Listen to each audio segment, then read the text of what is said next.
intensity of life that you both have.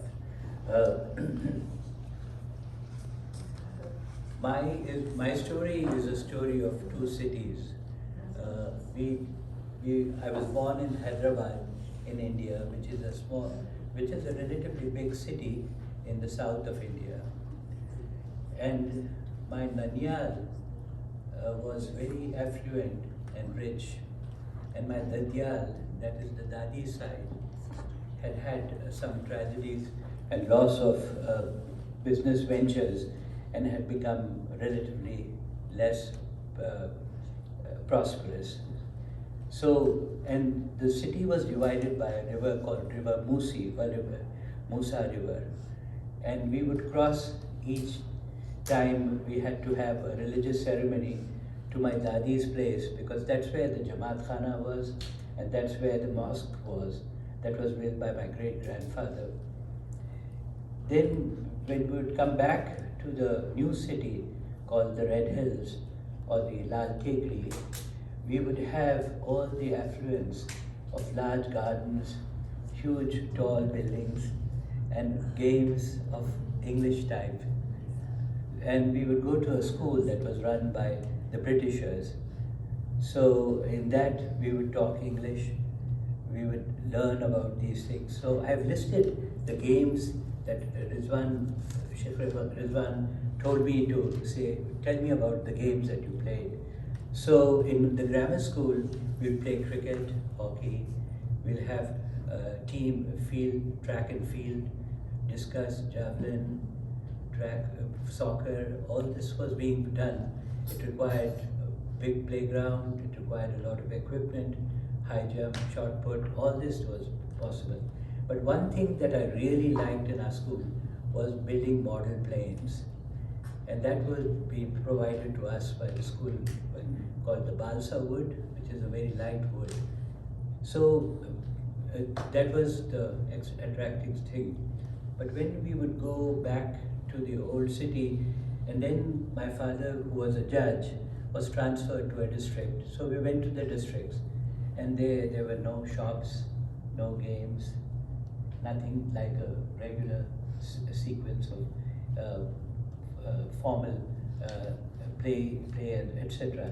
There we started devising things, and that's when my life's adventure started. And the usual village of India, if you can imagine, would have a few good houses belonging to the gazetted officers of the government servants. Being a judge, my father would get a good house. There will always be a small lake or a pond which would supply the buffaloes with water and the farmers with a little bit of water. And there were wells that were dug deep, one for sweet water, one for the used water, that's called the salt water. So when we would arrive at the village would be going through the early summer, because summer schools would be stopped, so we would go there. And the lake would slowly become drier and drier. And then this bonanza of mud would be available to us.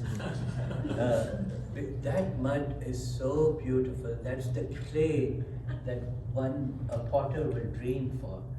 So we would take our buckets, fill them with this clay, and bring it home. And in the summer heat, we would sit in the shade of a neem tree and build models of animals, and we would use the matchbox as a sacha or a thing to use mold, and we'll make small bricks out of it.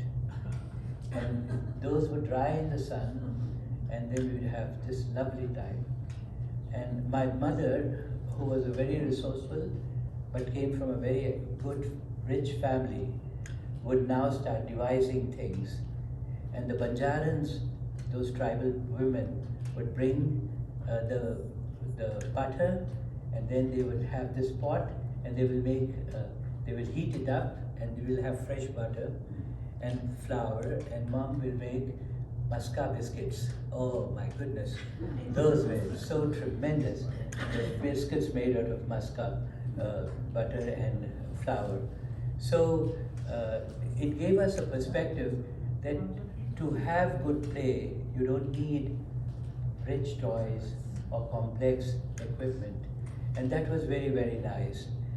And then this journey with a bus and a train, and to hear the braying of donkeys and the sound of cock crowing, all this was so beautiful. And then sometimes a summer storm will come over the village, and then you will see a lightning strike on an old palm tree, and we will see that. So it was really a good adventure.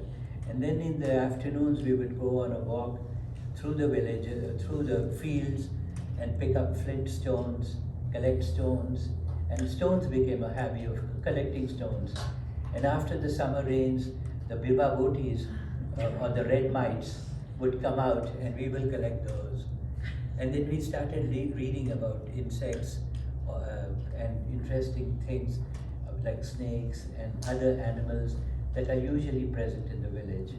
And a villager would invite us and say, "Aao, baitho," and we will go and sit with him. And then he will bring this freshly grown corn, put it on a fire by the side of the tree, and then we would eat those with a little bit of salt and lemon, and it was such fun. It was totally different from St. George's Grammar School, where the rich Nawab families would come in their cars and all that fun. It was a totally different game altogether.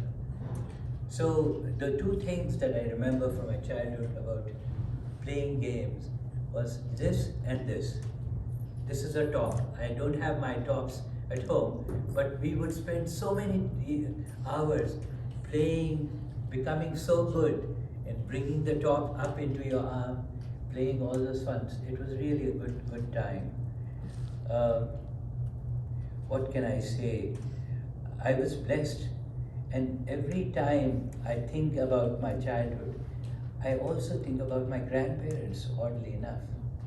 I loved my parents, I respected them, but when it came to sharing secrets, talking privately, it was the grandparents. The parents were very busy bringing up the children. The grandparents had this currency called love, and that was the only thing we needed. There was no preoccupation, there was no vested interest. If you did something wrong, it will come right up front and say, "You did this wrong. You broke a glass. Glasses are meant to be broken." And they will. It was a really good relationship. So I can tell you, to be blessed with grandparents, although I am a grandparent, but I can tell you I'm not boasting, is a blessing from Allah. To have the parents and the grandparents together is the best way to bring up a child. The village is there, right there. You don't need a large village to get to that point. What did I learn from these childhood games? Did I learn anything out of it? What did I learn from the school that I had gone to? Such an expensive school.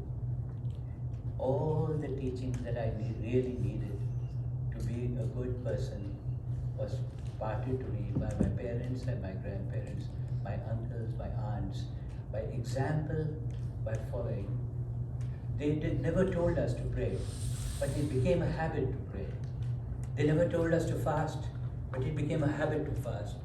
It really is the environment that no matter how many times you tell the children to do that, if you don't do it, they will never. If you don't smoke, they will not smoke. If you don't drink alcohol, they won't drink alcohol. If you start exercising, they will exercise.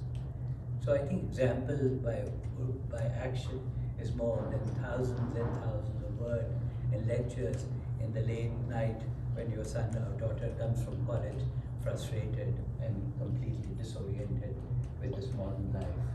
Right? So the things that I have learned from playing these games was to be competitive, patient, and also grateful. Losing gracefully is so important as much as winning with humility. And that was taught to us. And every time I would make something good, something exciting, and I'd show it to my grandfather. He would say, Salvat paro, Salvat paro, Salvat paro. This was the constant thing that they told us. Salvat paro, Salvat paro, Salvat paro. और ये मत भूलो कि तुम्हारी ताकत जो हाथ में है वो अल्लाह की देन है. अगर ये भूल गए तो तुम कुछ भी नहीं रहे. Thank you so much.